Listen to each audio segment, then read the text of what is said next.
The information featured in this program is general in nature and therefore should not be relied upon.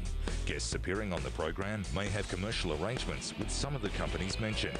Before making any investment, insurance or financial planning decisions, you should consult a licensed professional who can advise whether your decision is appropriate for you.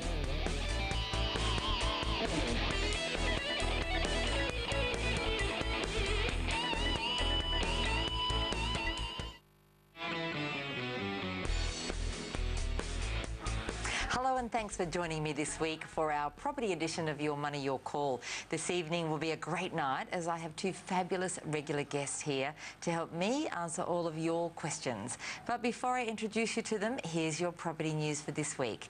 And a new report has found that the nation's biggest beneficiaries of negative gearing overwhelmingly live in the electorates of the Liberal Party's top ministers.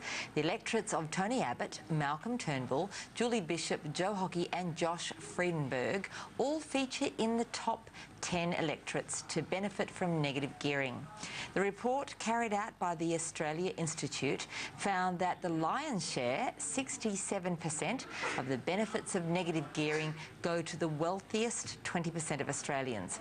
But going a step further, it also found that residents of electorates with high average annual incomes were more likely to buy expensive investment properties and therefore claim more tax back on the losses incurred in paying the interest on the bank loan and maintaining the property.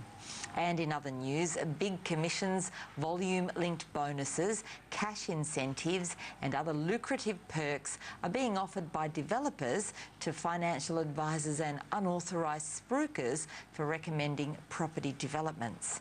Commissions of between 5 and 10% of the sale price, often worth more than $50,000, huge bonuses for 3 or more sales, $10,000 rebates on listed properties, 10-year rental guarantees and inclusions such as fitted luxury kitchens, bathrooms and window blinds are reportedly on offer to advisors. Booming property markets and big profits are also encouraging integration of developers, financiers and advisors so that the building, marketing and sales profits are kept within a single organisation. There is no regulation and no controls on salespeople using the title Property Investment Advisor to spruik the sales and accept the commissions and other incentives without disclosure to the client. Now, joining me tonight to take your calls and, of course, discuss all of those stories is Simon Pressley from Propertyology and Noel Petrohelos from BMT. So if you have a question, don't wait. Call us right now on 1300 30 34 35 or email your question to me now at property@skynews.com.au. Welcome to tonight's program and let's get started. And welcome to you both. Thanks, Margaret. Good evening, Margaret. Now, I know, Simon, when I sent you the news items tonight, you got a little bit excited there because this has certainly been a barrow that you've been pushing, as have I. And most importantly, let's talk about the big commissions on property sales and how most investors are blissfully unaware that this is even taking place. Well, sales is the key word, what you've said there, Margaret. I guess at the end of the day, the people that concern me the most that are participating in this developer rebates are the likes of the mortgage brokers, financial planners and accountants. Now, they already have an element of trust with the existing clients, and they're then purporting themselves to be property investment advisors when their core business is actually selling loans or accounting or whatever. There's no law stopping them getting tens of thousands of dollars, but really they are selling property. They've got a product list with a defined number of stock, if you like, on it, and they're getting paid very handsomely to sell them. I guess the biggest concern about the whole thing is that it's rarely disclosed to the buyer, and even when it is disclosed, it's always done under the guise of the advisor or the broker or whoever is doing the recommendation, doing so and only sharing in the developer profit, which is how they like to characterise the payments.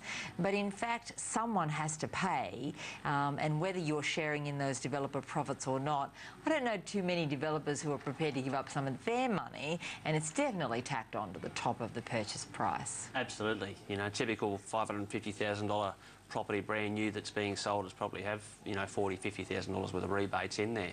If these so-called advisors generally think it's the best investment property, why don't you take the cream off the top of that and then sell it to your client for what it's probably really worth. Yeah, look, I encourage my clients that if they do see property like that being offered to them by some third party who says they're sharing the developer profit, find out who the developer is and go straight to them and ask for the discount on that and get it at whatever the developer's purportedly getting for it.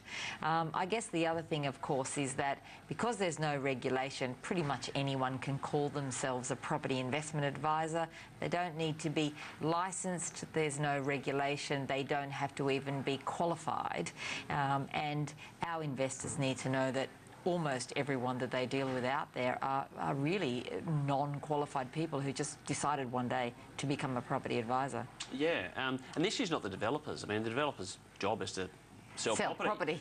So, you know, they're doing, you know, taking advantage of something that's actually legal. It might be legal, but it's unethical, in my opinion, and legislation needs to tighten it up.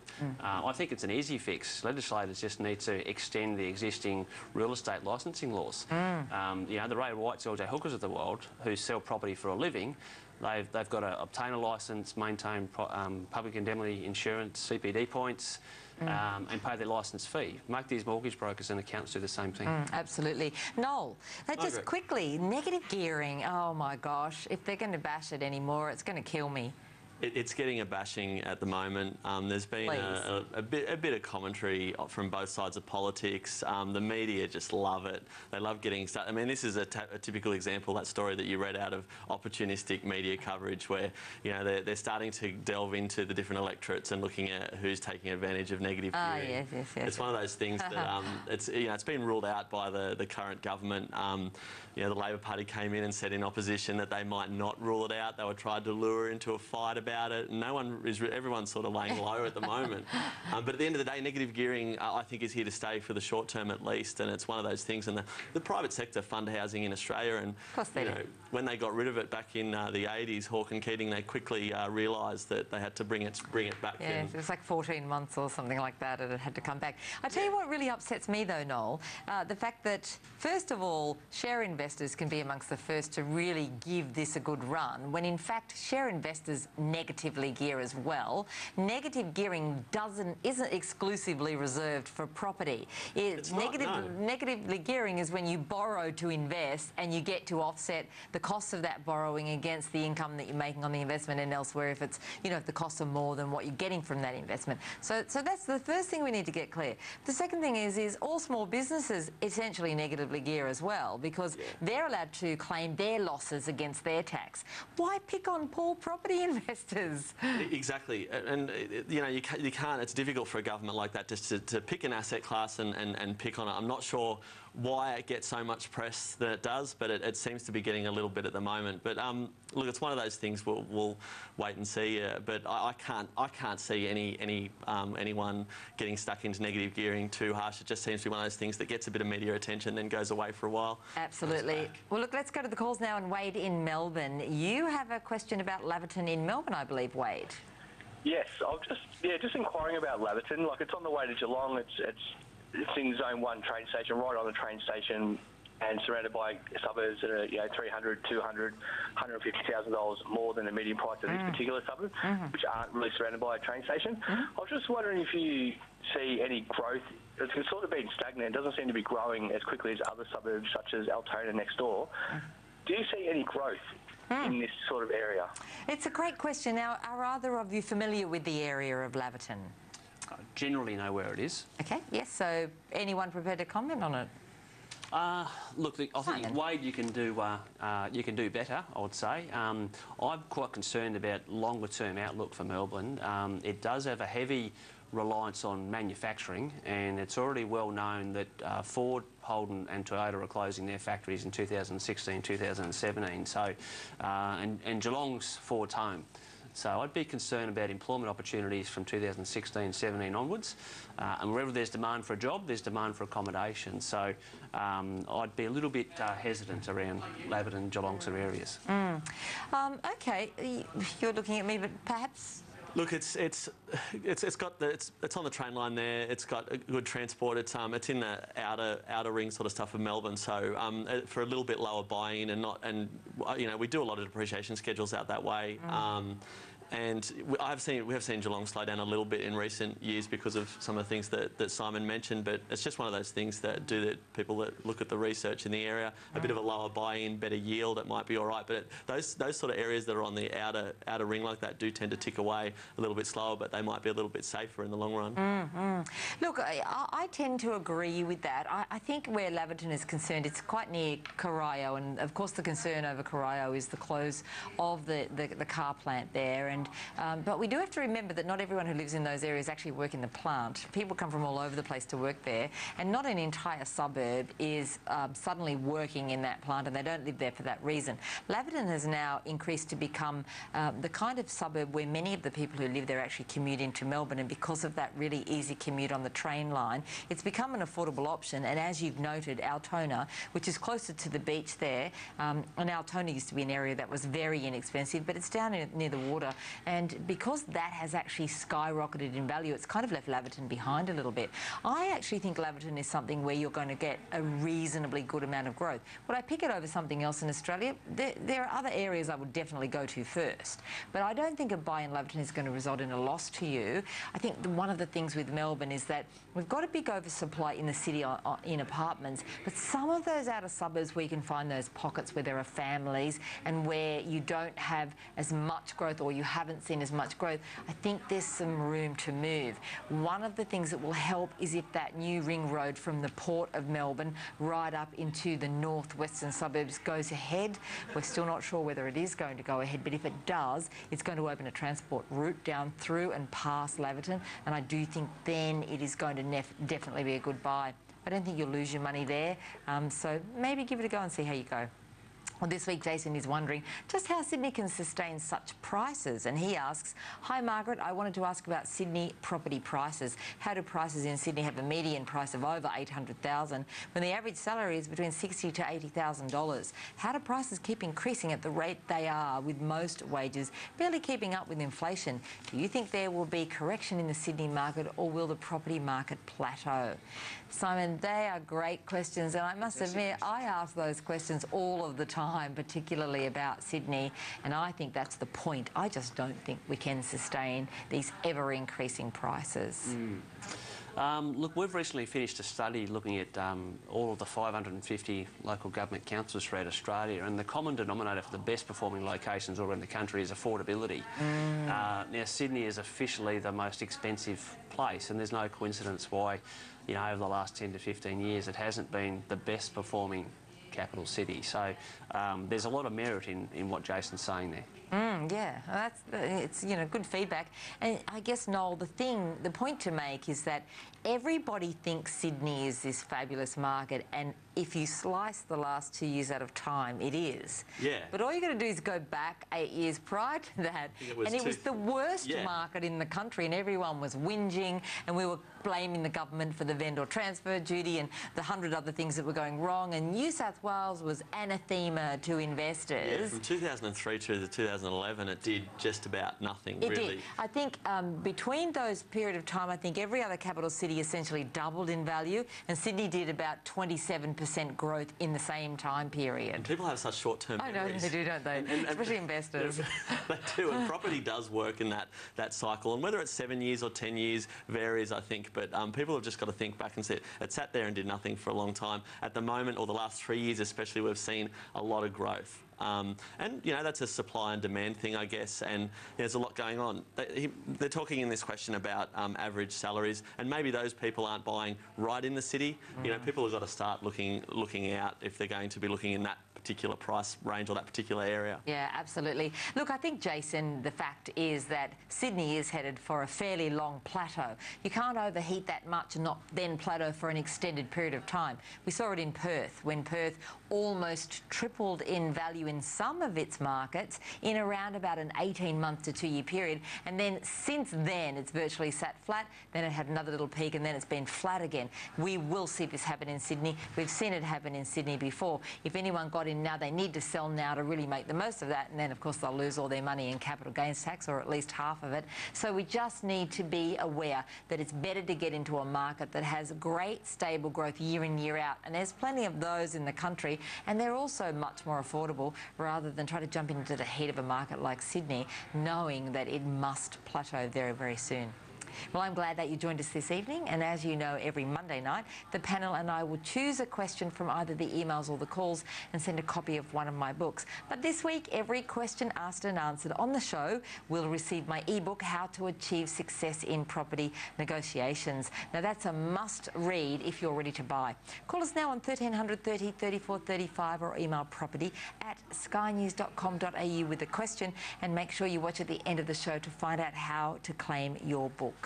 We're off for a few important messages. Don't go away. When we come back, we'll take some more calls and we'll answer your questions.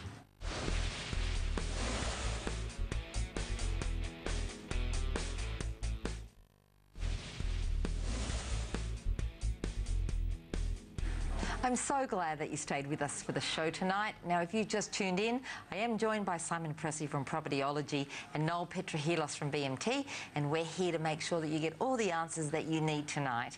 If you do have a question, grab the phone and call us now on 1300 30 34 35, or of course you can always email us on property@skynews.com.au. Remember, each call or email answered on the show tonight will receive my ebook, How to Achieve Success in Property Negotiations. Let's go to William on the phone from Victoria. Hi, William. How are you going? Not bad. How are you? Good, thanks. Just a question on West Meadows. Okay. Now, there's an area where there's the Housing Commission area. There is. On big blocks of land, and you can still get under around 350, under 400. Is that a good investment area? Okay, I think probably, Simon, the thing we really should point out first of all to William is that it's not price or size of land that dictate the viability or the success of an investment. And I think a lot of viewers still do that. They sit down and think, I'm going to invest and this is how much I want to spend, and they're guided by the spend to an area rather than being guided by the research to an area and then working out if they can afford it. That's right. I think affordability is important, but economic drivers and the things that are going to drive demand for accommodation are the most important things. So what would you say to William then? William, I've got to be honest, Melbourne's not an area that I'm, very big on at the moment, so I can't really add too much to your question on that. How about you, Noel? Have you done some depreciation schedules down there? We do tons and tons of depreciation schedules in Melbourne and Victoria, inner ring, outer ring. West Meadows is out near the airport there. And you're dead right, Margaret, you don't want to be looking too much at the price points and looking at the infrastructure in the area. What are the big employers? It's right near the airport there. You know, public housing can be a good and a bad thing. It can keep prices level and you still get okay rents in the area because of demand. So, I mean, it's just a matter of probably steering clear of being right next door to public housing. But sometimes a few streets away, you've got a lot of families living in areas like that. When you've got a big employer locally, that's going to drive prices going on. So I haven't got a huge amount of information on that area, but I think it's not one to steer clear of. Just don't, as you said, don't go into anything saying I've got to spend this amount of money. Look at the areas and look at other areas. And well, I sort of wonder why he's just looking at a particular suburb. Yeah, look, I guess, William, that being in Victoria and probably from Melbourne, you feel a comfort in investing in your own backyard, which is often actually your biggest enemy rather than your biggest friend, because you get lulled into a false sense of security thinking you know an area when you don't know the investing fundamentals of that area. You're better off to first of all work out how to, or learn how to do that research well. Learn what these economic drivers are that Simon mentioned so that you know how to find a good area. In terms of West Meadows, I don't think it's ready to take off yet because we're seeing a lot of activity around Altona North and up into Sunshine, and Sunshine also has that big rail hub that's been built or being built at the moment. So we're seeing most of our activity happening there, and then further north from there. In terms of Tullamarine and West Meadows and those areas, we will see some long-term growth there, but I think in the short term there are better areas for you to invest in. And I think in terms of those Housing Commission homes, if they're no longer Housing Commission homes, that's okay. But I think if you're going to invest in a heavy Housing Commission area, for now, it's probably better to wait until that starts to sell down a little bit. Start to look at some of the areas around there, a little bit closer to Melbourne for now, and see how you go with those. Well, this next question is right up the alley of my two experts this week and comes from Karen. And she says, I'm currently deciding whether or not to proceed with purchasing investment property number 3 in South Australia for sale by a mortgagee. After inspecting the 3-bedroom, 1-bathroom house built in 1988, my prospective property manager confirmed that the kitchen and bathroom were dated but acceptable. The building and pest inspection reports indicate there are issues of concern with both the kitchen, cupboards from leaking and water issues in the bathroom. Rather than spending money to patch up the problems, it does appear both may need full replacement before securing a tenant. What things do I need to be aware of in terms of tax deductions? Let's start with the first part of the question, Simon, for you, and talking about what do you do when you buy a property that has those kinds of issues? I really like Karen's mindset. I'm picturing a fairly bland but solid investment property with some cosmetic issues, and the uneducated investor can often be deterred by you know, things not looking pretty and shiny and those sort of things. So the fact that Karen's actually seen this as an opportunity and is prepared to address those is a good thing. But just don't overspend if you're going to be doing the kitchen and bathroom, be something I would say. Yes, and Noel, just quickly, in terms of tax deductions, it would be better, wouldn't it, if she could just get that tenant in there first and then fix them up? Otherwise, they're going to be classed as initial repairs and not tax deductible until she sells. That's right. Now, capital, if you're improving on something that you've bought, it's a capital improvement, whereas if it's been rented for a while and something's wearing out and you're bringing it back to what it was when you purchased, then it's a repair and maintenance and it's 100% tax deductible straight away. It is not that old. It's 1988, so it qualifies for building write-off, so the depreciation deductions are going to be quite good on it. You know, I'd rent it for a little while and just have a look at what happens and then go in, and if you need to spend some money later on. It's not an old property compared to some others. It's probably had a bit of touch-up work. And look, spend a little bit of money, but focus on getting the right tenants rather than what the tax deductions are going to be. It'll have really good depreciation, so definitely speak to a specialist quantity surveyor like BMT. And look, I would be most inclined to go back to that building inspector and ask him if he can maybe go back. Even if you pay him a little bit more for a second look, you need to determine the extent of that water ingress, because if it is bad and coming from a lot of other areas, that is big money. If you've got to redo the bathroom, it needs to be re-waterproofed. The same with the kitchen, and I think that can cost you a lot of money. It might be worthwhile having a look around and seeing if there's another property you can buy at a similar price that doesn't have the water damage. Water damage always worries me because it brings termites and everything else you can imagine as well.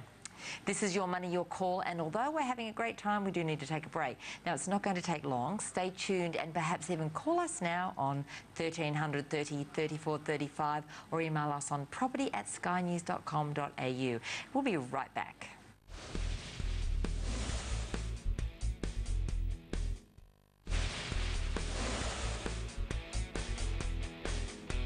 Welcome back and thanks for watching. I'm Margaret Lomas, and with me tonight is Simon Pressley from Propertyology and Noel Petrohelos from BMT. We've had some really good questions tonight, but we do have time for more. So get to your phone right now and dial 1300 30 34 35 or email us on property@skynews.com.au. Remember, if we do answer your question tonight, you will receive a copy of my ebook, How to Achieve Success in Property Negotiations.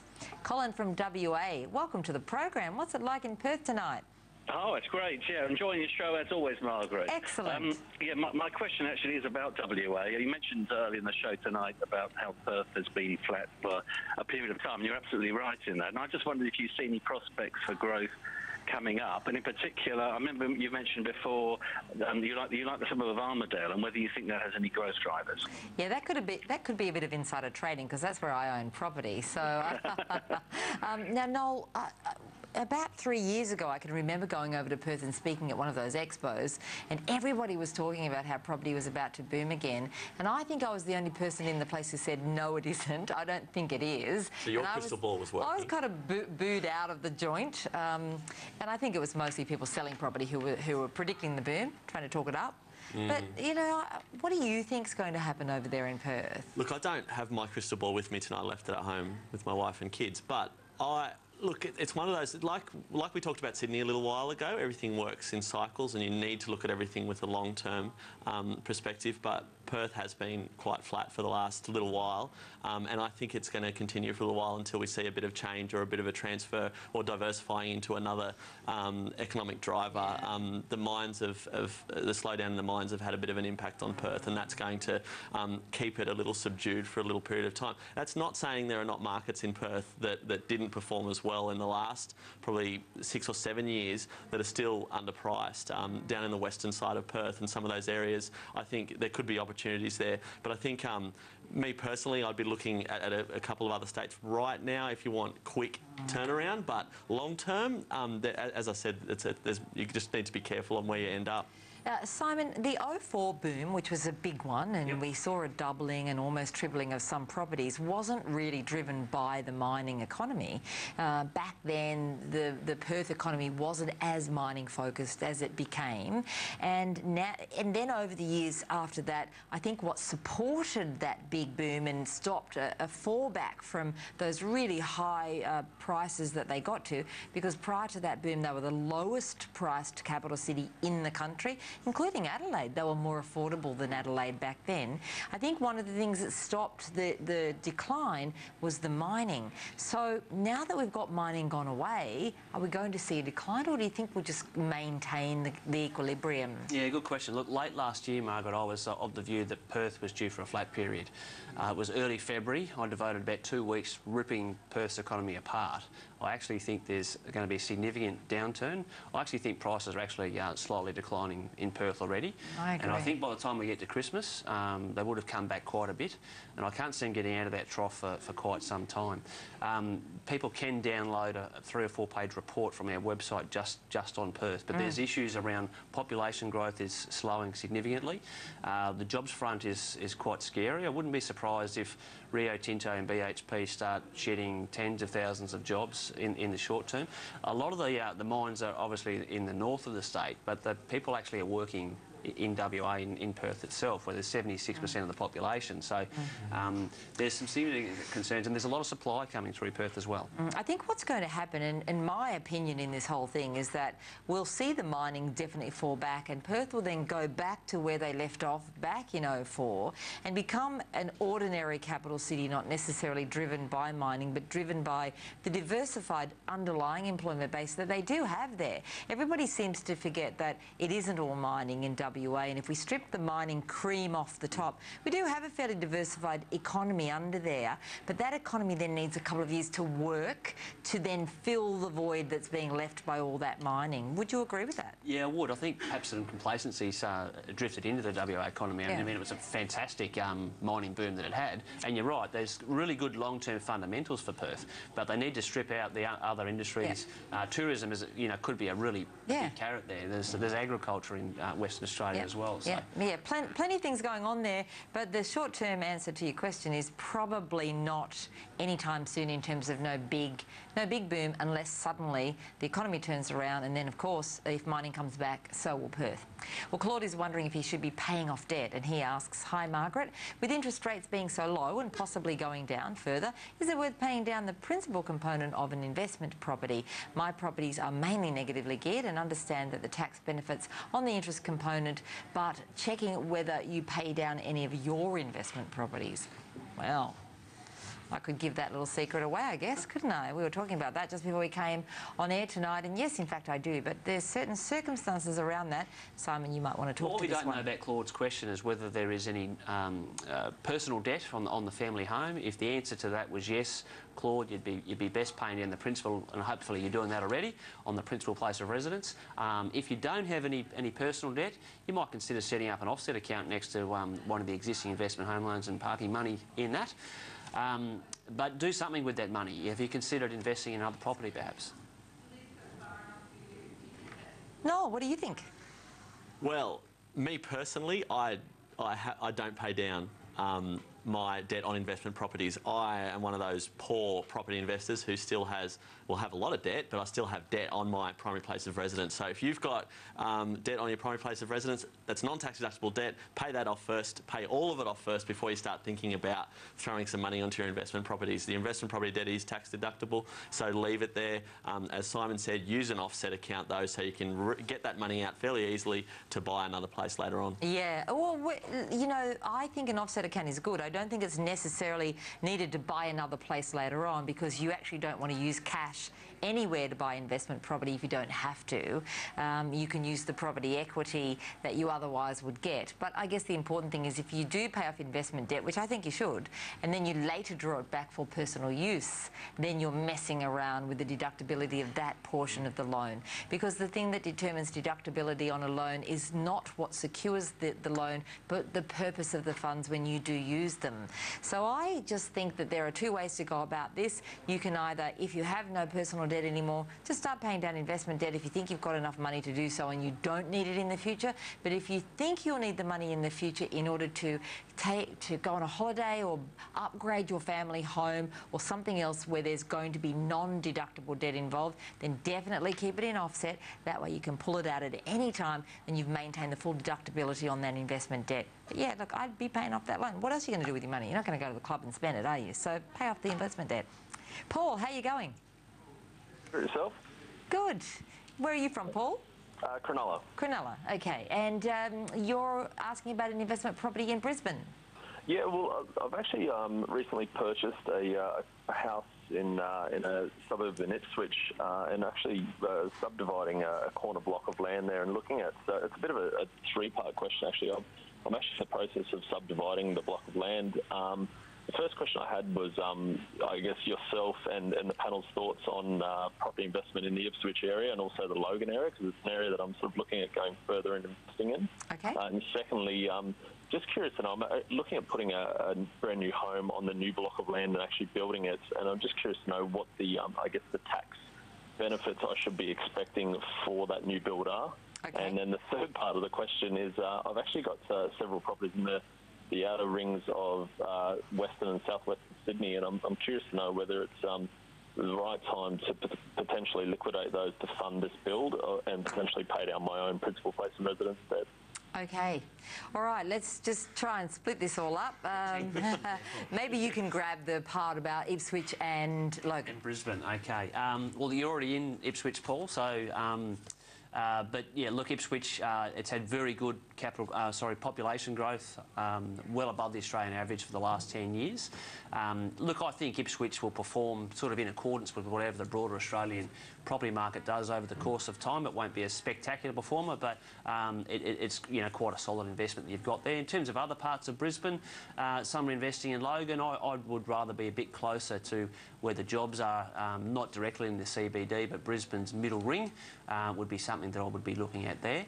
I'll leave the tax question to Noel. Yes, and in terms of Ipswich, I think one of the important thing to note about Ipswich, and certainly Paul Pasali, the mayor there, does a fabulous job. He's got a lot of money as well to spend, not personally, but in the coffers of the council, is that Ipswich has really gone from being a country town into being a suburban Brisbane. We have to face it, and it tends to behave a little bit more in line with those outer suburban markets rather than in line with what regional Brisbane would be, or regional Queensland would be. I mean, performing. sometimes regarded as a suburb of Brisbane, but it is really a city on its own. It is a city on its own, but then again, so is Liverpool and Parramatta in Sydney. That's and right. they're suburbs of Sydney too. There is a lot of supply around, a lot of vacant land around Ipswich that people need to be aware of. And the South East Queensland regional plan is very much to develop that, so that's something that Paul needs to keep an eye on.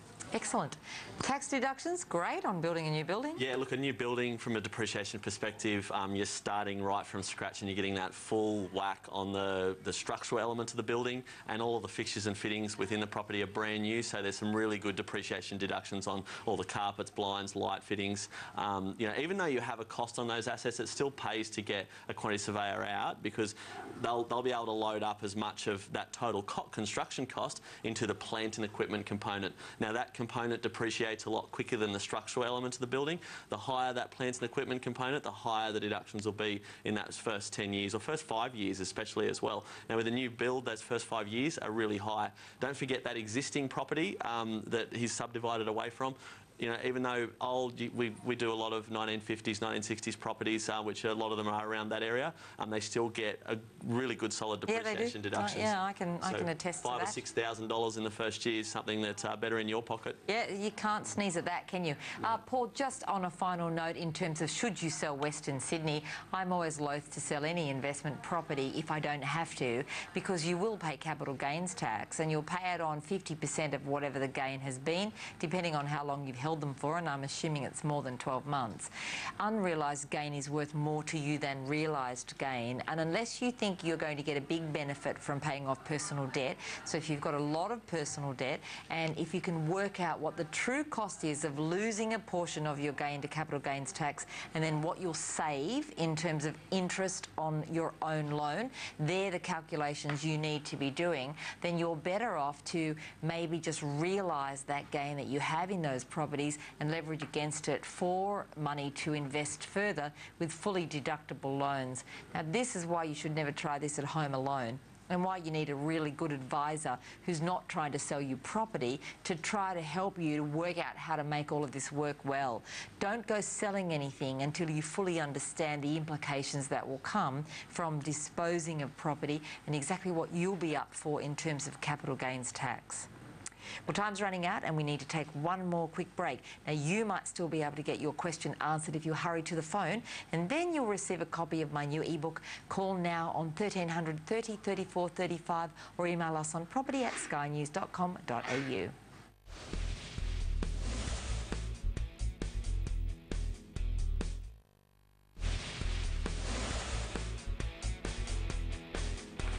Welcome back. It's been a great night with Simon Pressley from Propertyology and Noel Petrohelos from BMT answering your calls. Now, our lines are now closed, but during the week you can email your questions for next week to property@skynews.com.au. And we just have time for these last few emails and callers. And the email is from Wayne. He has a question for Noel and he asks, good evening. On our rental properties, we've always used a quantity surveyor to depreciate our investment properties. Over the weekend, I read that when you sell an investment property, you must add back your depreciation deductions into the cost price. To me, this doesn't make sense. Why a deduction to start with and then a cost at the end? What if another investor purchases the investment property that I just sold? Are they at a disadvantage? Well, no, because they're not paying it, are they? You're not adding it back into the cost and charging the person buying it off you. No, so yeah, part of this is correct, but there's a couple of things that are missing in this little puzzle. So yes, when you claim depreciation, it reduces the cost base. So when you're calculating, if you do go to sell later on and you're calculating your CGT or your capital gains tax and you've made a profit, because of that reduced cost base from the depreciation component, that bit of depreciation almost adds to that profit. But if you hold an asset for longer than 12 months, you get a 50% CGT exemption. So depreciation is available at your full marginal rate, and then when it comes time to pay it back, it is at half your marginal rate.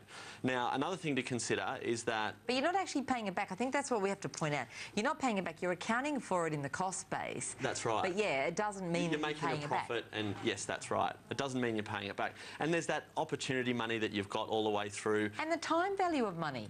You get it in your hand today. And in 15 years' time, when you've got to basically account for half of it, exactly, it's probably only worth a quarter of what it was when you got it in your hand. And there's another calculation. So there's the 50% CGT exemption. The fact that $1 today is worth much more than $1 tomorrow, it makes sense. You get that money when you need it to offset interest, to pay off loans, to reinvest in other things, and that money is working for you rather than working for the ATO. So that dollar is not only worth more today, but it can buy some property that will be worth more tomorrow. And it's exponential, isn't it? It's like a big snowball. That's the big thing.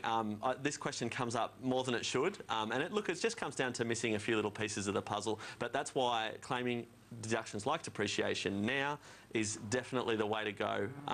Long term, yeah, there's a little bit of a clawback, but when you work it all out... But can I tell you something that a good friend of mine told me, Julia Hartman, who knows everything there is to know about tax? She said that if you are aware that you can claim depreciation on your property but you don't claim it, the tax office will treat you as if you do anyway. Is that right? Yes. They do, yes. Yeah. So especially the building write-off component of it, they will make that calculation anyway. No, I'm not going to claim it so that I don't have to pay it back at the end. You have to claim it. Whether you do or not, you have to the make tax that office calculation. Why would you not want to claim it anyway? Exactly. Let's go to the phones. And Jay from Sydney, how are you going, Jay? Yeah, good, thanks. What can we do for you? I just had a quick question. Obviously, in Queensland, the property valuations, they seem to have flatlined. I'm looking at purchasing a property in Mooloolaba, and I guess I wanted to get a second opinion if, do you guys think the property values there would actually increase in the near future, or is it actually worthwhile investing or not? Can I ask, is this an owner-occupied home that you're going to be buying? It'll be an investment property. And why does it need to be Mooloolaba? Look, to be honest, it's just the location. I can get a tenant if necessary, but obviously I would like the luxury, I guess, of having a place just to retreat to, between tenants, yeah. Ah, yes. Well, I will talk to you about that in a moment. Simon, just quickly. Mooloolaba, well, Sunshine Coast, the Kawana Health Precinct, which is based at Caloundra, that's the place to be on the Sunshine Coast if you'd invest, but there's a lot better places, Jay, around Australia to invest in the Sunshine Coast. It is about to head into the right part of its cycle, but it's a lifestyle location at the end of the day, so wages there are below average. They're there for the lifestyle, they're not there for making money. And look, I really want you to be very careful of the fact that if you are buying a property that you have some personal use of, then you may have a tax issue on your hands. The tax office is well within their right to say, well, it's not being rented the whole time and you're getting a personal benefit out of it, so we're going to take off some of your tax for that. And it applies to depreciation as well, doesn't it? It sure does. You're not going to be able to claim all the depreciation. They'll proportion it as to time that you're using it and time that the tenants use it. Yeah, and it's one of those little grey areas that people often get wrong, and it does come back to bite them. So they really have to be careful documenting every move they make from a personal perspective so that they can get those ratios right. But it does blur the lines a little bit. Yeah. And look, I'm uncomfortable when people choose an investment property because they see a personal benefit. If you buy enough really good investment properties, then your future will be assured and you'll be able to live anywhere you want to. Be very careful about going into an area that's not the best investment just because you think you're going to get a personal benefit from it too. Let's go to our last email, and this is from Jenny, who says, what do you think about investing in Wagga Wagga in New South Wales, or what other regional area in New South Wales do you think is good to invest in? And that's from Jenny. Noel, I'm not sure why Jenny needs to invest in the regions, but what do you think of Wagga? She's picked Wagga Wagga, and she seems to be a heart set on it. And look, these regional areas, we do heaps of depreciation schedules in Wagga Wagga, surprisingly enough. Do you? It's got about 40-odd thousand people. It's got a good agricultural base. It's one of those towns that just ticks away, and I think some people like that safe little long-term thing that ticks away, and it ticks all the boxes. I've got no problem with it, but it's just interesting when people just target a particular area. One thing I will say about those regional areas as well, have a look at some of the commercial buildings, because they usually only have one main street, and the commercial buildings, a lot of the businesses there need a place long-term. They'll lock in long-term leases and they get really good yields. And when you think about a regional area like that, it's actually quite a low-risk investment. Even though commercial generally is high risk, in a regional area it's low risk because there is only one main street, there's only one place for everyone to go and one place for the businesses to exist. That's good advice. I guess you'd have to be careful that the council doesn't have plans. I know a lot of those regional areas are doing the business parks. Of a big, something a little bit out of town. Yeah, and quite often they do ridiculously big business parks that they're never going to fill with the local demand, but they do them anyway because they look good and they feel big and I guess important. So they just need to be careful. But that's a good tip. I hadn't thought of it that way. There you go. Yeah, great tip. Have you thought about that before? No, I haven't, no. It's a good tip. We should take that one on board. What do you think of Wagga Wagga? Wagga is a very solid regional town. Agriculture, manufacturing, freight logistics, they're the real industry drivers there. Very affordable. There's a good part and a not so good part of Wagga. Really there is in most towns. Have a close look of flood maps. Basically, the established part of Wagga is largely very vulnerable to flooding. The newer part of town is the higher end. I'm assuming that Jenny lives in New South Wales because she keeps focusing on regional New South Wales locations. Why not regional anywhere? You've got all of Australia to look at, Jenny. And look, Jenny, I think Wagga is going to be one of those plotters. A good 5.8 to 6.2% yield on Wagga. So you're certainly going to get some good cash flows in a low interest rate environment as we have now. You'll probably even see a positive cash flow from that property, get the guys from BMT in and boost that with some depreciation, and it'll make an investment that's certainly very safe. Is it the best investment right now? I don't believe so. I believe the best investments that we're seeing right now are in many of our capital cities in either their mid-rings or their outer rings. You know, for many years I was all over the regions, and for good reason, and we did see some significant growth in many of our regional centres. Bathurst, Orange, up in Queensland we saw Toowoomba, Townsville, many of our great regional centres with good populations really went very well. But they've had their cycle for now in many cases, particularly if they're anywhere close to any kind of mining. And I think for a while we're going to see the regions start to plod along a little bit again. The same money in Wagga can probably get you into the suburbs of Brisbane, and that to me would be a better short-term opportunity for you. And in the meantime, it'll grow for you and give you some equity so that when the regions start to cook again, you'll have that equity available to draw back and go and buy something else in the regions when the time is more right and more opportune. Well, that brings us to the end of this week's show. I will be back next week, and joining me will be real estate author Peter O'Malley and regular legal expert Michael Tees. So get those questions sent to me during the week. Thank you to my guests this week, Simon Pressley from Propertyology and Noel Petrohelos from BMT. You will see them again very soon. Thank you also to all of our callers. Now, if every one of you can now email me on yourmoneyyourcall@destiny.com.au. You might see that on your screen in a moment. yourmoneyyourcall@destiny.com.au. Very important to get that right. If you send me that, I'll send all of you the ebook, How to Achieve Success in Property Negotiations. You can also follow me on Twitter, Margaret Lomas AU, and if you visit YouTube and go to Channel Destiny, you can watch some really great video.